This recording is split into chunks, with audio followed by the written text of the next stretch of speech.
Hello. Hi. I'm joined with Totoro. Totoro. Joined by, I'm not really joined with Totoro. We're joined. We're back. And yeah, earlier in this video series, I did actually wear the same t-shirt 2 days in a row. This is the same t-shirt that I wore yesterday, but it's actually a different shirt that has the same thing on it and is defective in exactly the same way. It is actually. I'm not even fucking with you. Yeah. It is a completely different shirt. Yeah. There's a story behind that, but Yeah. This is not the time nor the place. No, but tonight is night 9. Night 9, and you know what you do when there's 9 of something? You make a reference to cats. Oh wow, that was completely unintentional. It was completely unintentional. I just now thought of that. Yep. Yep, we watched Cat's Eye. Bringing you the second movie with Drew Barrymore in it. Yeah, we've moved away from clowns into Drew Barrymore territory. We mentioned in the last, was it the previous video before this one, that we should watch Cat's Eye? Yeah. It was in the one for the gate. Yeah. Yeah. Because the little creatures in that kind of reminded me of the creature from this movie. And we decided one of the movies we were going to do this year was Phantasm Ravager. But Casey still has not actually seen Phantasm 4. And I don't remember shit about Phantasm 4. And so we'd have to watch that. And we were like, we're going to watch 2 movies in one day. We decided not to. And we replaced it with this one. Yeah. So it's actually 3 stories that follow that this cat gets in zany adventures. It's an anthology movie, kind of like Creepshow, which was also written by Stephen King. This was a Stephen King written thingy. I don't know about the third story, but the first 2 stories were short stories that Stephen King had previously written that he adapted for the movie. So first story, guy ends up getting mixed up with the mob in his quest to stop smoking. Yeah, the mob started this business to help people quit smoking called Quitters Incorporated, and they use their mob tactics because the Don of their family died of lung cancer, and they're like, oh, well, we can use the skills that we learned in the mafia to help people stop smoking so other people don't die of lung cancer. So, yeah. Yeah, and the second one was about a man who is a big gambler, and his wife is cheating on him, so he gets the guy who his wife's cheating with him on. Cheating on him with? Cheating on him with. Cheating with him on. She's cheating with her husband on this guy. I think it's just called a threesome. Yeah. And he ends up making this dude crawl along the edge of a building. Yeah, he's in the penthouse of this huge tall building, and there's a ledge that juts out 5 inches all the way around the building, and he makes him shuffle around the whole building. Yeah, because he was either you could go to jail or you can walk around the edge of the building, and then if you make it, I'll give you my wife and your car back and a bunch of money. Yeah. Well, he wasn't gonna go to jail for his wife cheating on him or anything. They planted coke in his car. Yeah. That was the big threat. Yeah. A lot of coke, apparently. It was a lot of coke. And the final story is about a little evil gnome dude who torments Drew Barrymore as a child. And her parents don't believe her, but all through this movie, she's been appearing in weird places to this cat. The third story is kind of the container story that loosely ties the other ones together, because the cat is in them all, but it has nothing to do with most of the things that are going on. And so then parents don't believe her, so then the cat has to escape the pound and get back to the house in time to save the little girl from this little gnome guy who's stealing her breath for some reason. Yep. Yeah. So, Casey, what did you think of Cat's Eye? I enjoyed it. Yeah? I like that it was 3 different stories, so Mhm. that helped keep my attention. It means we're going to have to watch Creepshow then. Yep, that helped keep my attention. And the stories were good. Yeah. The stories were good, and they were different and interesting. And it was also funny at times where it shouldn't have necessarily been funny, but that made it more enjoyable. Yeah. Yeah. We had a friend drop by and watch the movie with us. And he, near the beginning of the movie, he's like, this movie is ridiculous, but I don't think it's trying to be. Mm-hmm. By the end of the movie, we're like, no, it knew. Mm-hmm. The movie knows it's not all that serious. And in multiple aspects, too, just from the script and the musical stings. Oh my god, the music that plays whenever the cat does anything. It sounds like the fucking Superman theme. It's like a dramatic, sweeping musical piece from like an adventure film. Mm-hmm. And they just loop it. And there was and then in the final story, the little evil gnome dude's trying to escape, and every time he like almost gets away, it just starts over again. Yeah, like it's weird because that's like the cat's theme throughout the whole movie, and then in the last scene when the gnome guy tries to do something cool, that theme plays for the gnome then. Yeah. It's cheesy. The movie as a whole, yeah, is very cheesy. It's very cheesy, but it's fun. It's fun, and there's definitely some creepy parts, some parts that you kind of look at it and you're like, oh fuck, I wouldn't want to be in that situation. Oh yeah, with the pigeon. Yeah, yeah. So there's this fucking pigeon, and it's the most beautiful pigeon I've seen in my life. Mm-hmm. And as the guy's trying to walk around the edge of this building in the first story, this pigeon is like picking him in the ankle, just pecking at him to the point where he's bleeding. Yeah. It's pecking him hard enough that it's breaking the skin through his sock. Mm-hmm. And then like the blood's like welling up under the sock.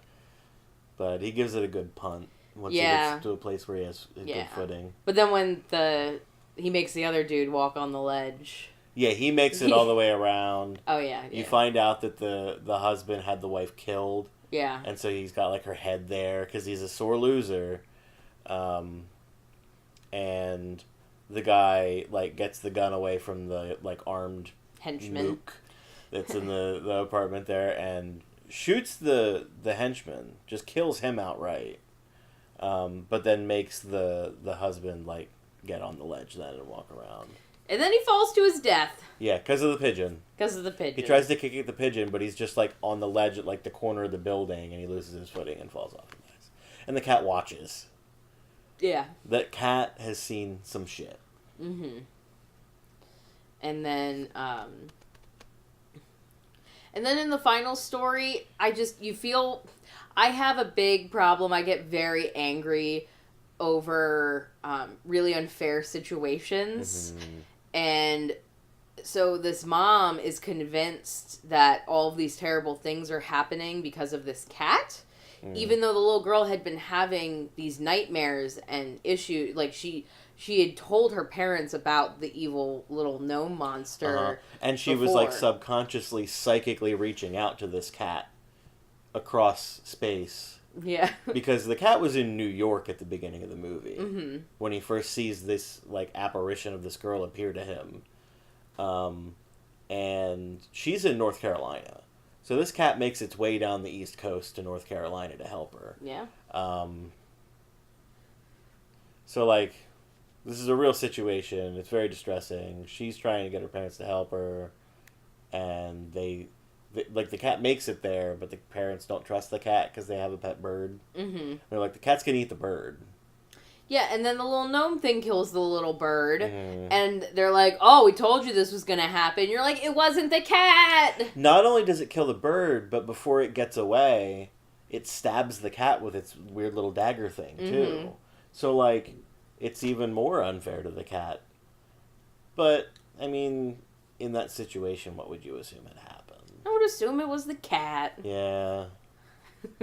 Yeah. But you kind of get the sense of resolution, because at the end, the parents do see, like, the cat ends up killing the monster, and then, like, the parents see it, and they're like, oh, fuck, what? Yeah. And you were like, they're gonna feel like such dicks. They're gonna Forever. feel guilty for the rest of their lives. Forever. Everything this little girl says is gonna be the fucking truth to them. Uh-huh. She's gonna get away with so much shit.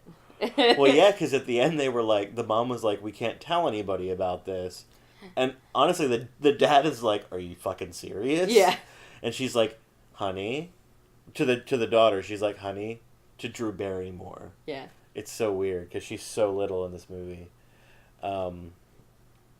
She's like, honey, promise me you won't tell anybody about this. And she's like, well, maybe I won't tell anybody if you let the cat stay and sleep with me at night.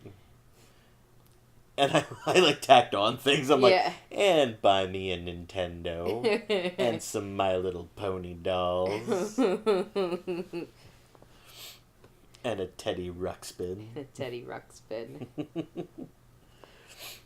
There was no Teddy Ruxpin in this movie, but there was in fact a Cabbage Patch doll. Yes, there was a Cabbage Patch Kid. A Cabbage Patch Kid. Can we talk about the consequences for smoking in the first story? Okay.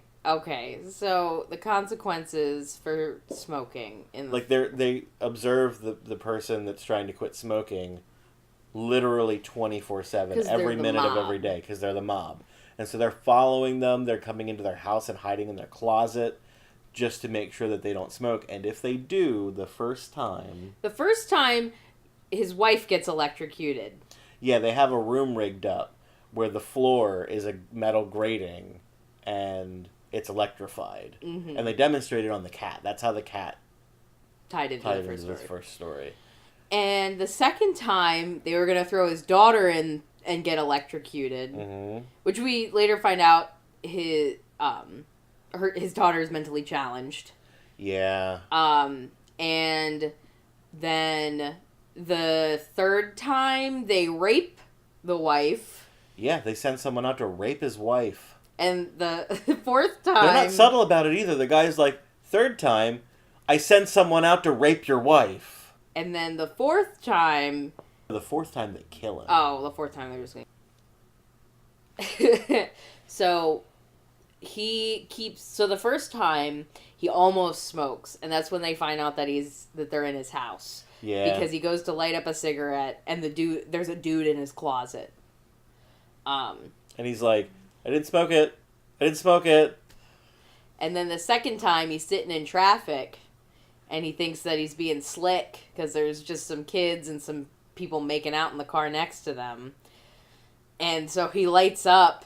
He's at like what are those bridges called where they go up like that? A drawbridge? You know what I'm talking. Is it a drawbridge? Yeah. Is that what it's called? Yeah. I thought a drawbridge was just something that, like, on like a medieval castle over a moat where it's just... I'm pretty sure it's just called a drawbridge. Okay, well it's a bridge and it's up, and so he stopped in traffic. And then he's like ducked down smoking this cigarette in his car, and he's actually smoking it this time. And he's like grinning and chuckling to himself because he's like, haha, I beat the system of the mob. And then like the bridge goes down and everybody ahead of him moves up, and he, like, the truck that's behind him blows its horn so that he will move, and he sits up.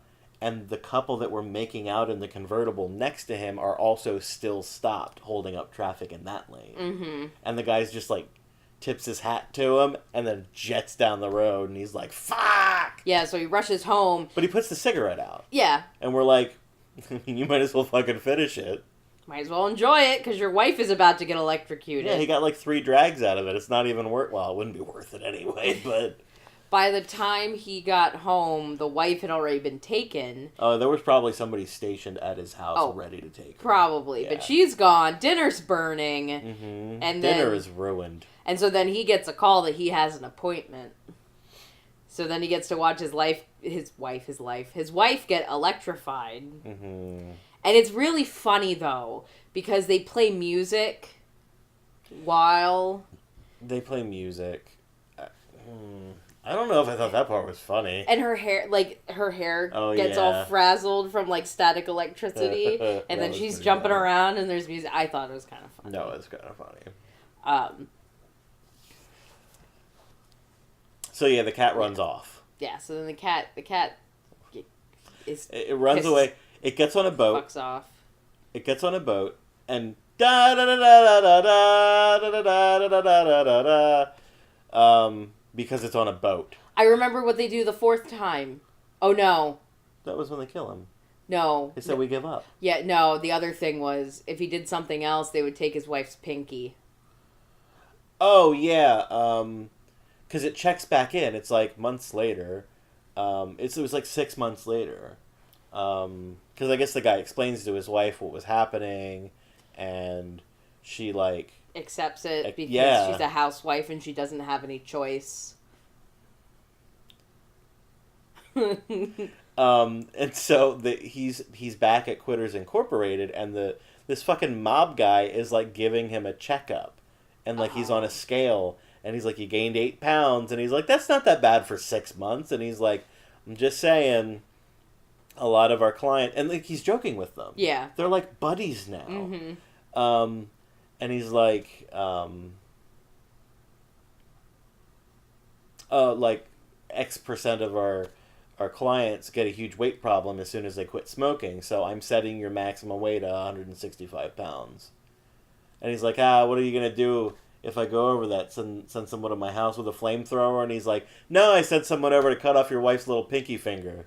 And he's like, you fucking kill me. And leaves. And they're having a dinner party. With their friends. With their friend who recommended Quitters Incorporated to him in the first place. Mm-hmm. And so he's like, proposes a toast to Quitters Incorporated. And everybody's like, to Quitters Incorporated. And like, the friend's wife is like very reluctant to toast. And he looks and sees that she's missing her pinky finger. You're like, oh shit. Yeah. And that's where that one ends. That's a very Stephen King ending. Yeah.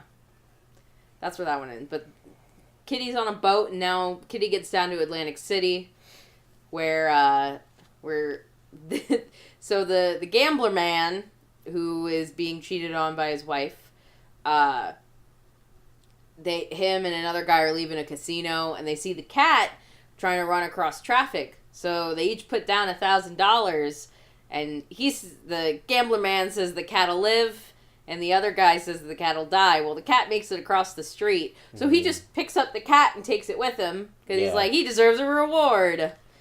Yeah, so it's just in his apartment now. Yeah, but the cat keeps, like, getting in the way, comically. Like, the henchman drops the gun because he trips over the cat.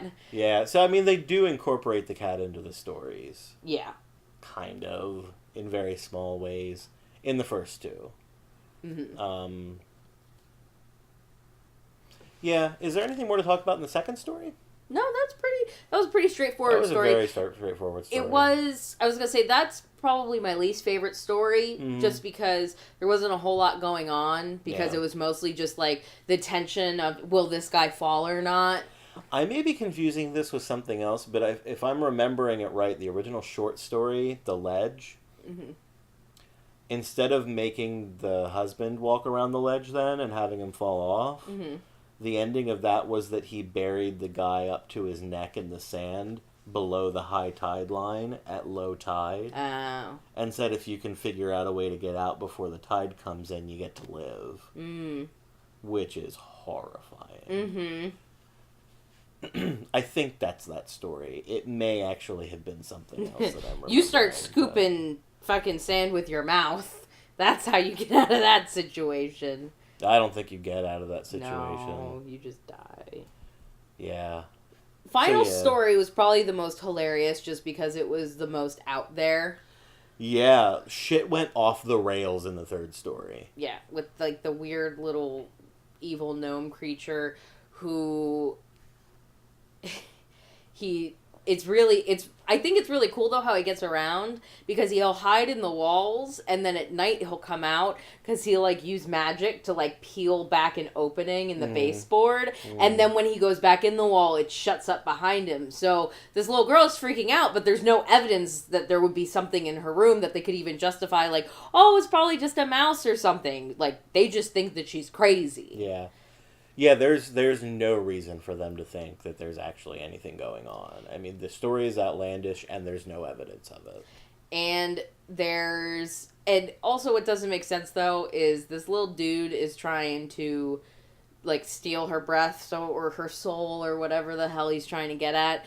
But he has bells on his fucking hat. Yeah. So it's like... They jingle every time he moves his head. Yeah, and also...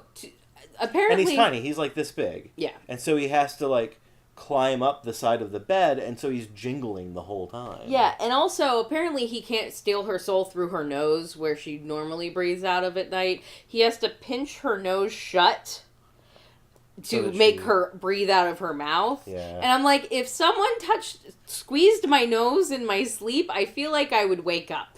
We're going to try that tonight. Yep.